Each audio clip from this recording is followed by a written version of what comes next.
السلام عليكم ورحمة الله وبركاته. أصدقائي أحبائي مشاهدي القناة الأفاضل، النهاردة أنا هتكلم عن حكاية تمثال.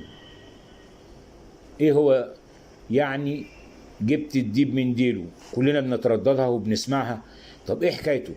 ده اختيار من قادة الجيش في مصر القديمة، كان يوضع به المقاتل في مكان به ذئب شرس كأنه فريسة له، والذئب سيهاجم بشراسة وذكاء الفريسة وفريسته، وعلى المقاتل أن يكون أكثر ذكاء ومرونة وقوة وسرعة من الذئب، ويستعمل هذا في تجنب عضاته والمراوغة والالتفاف حوله حتى ينهك الذئب ويقوم بالإمساك به من ذيله. وفي تلك اللحظة يكتشف الذئب الذي كان يعتقد أنه سينال فريسة سهلة أنه هو الفريسة.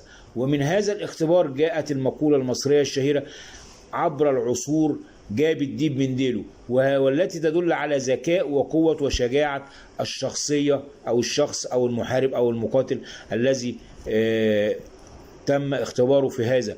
وهذا من مصر القديمة وما زال عايش ما بيننا إلى الآن، وما زلنا نردده دون أن نفهم معناه.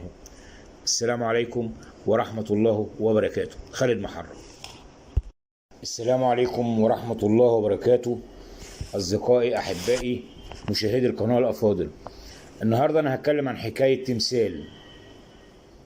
إيه هو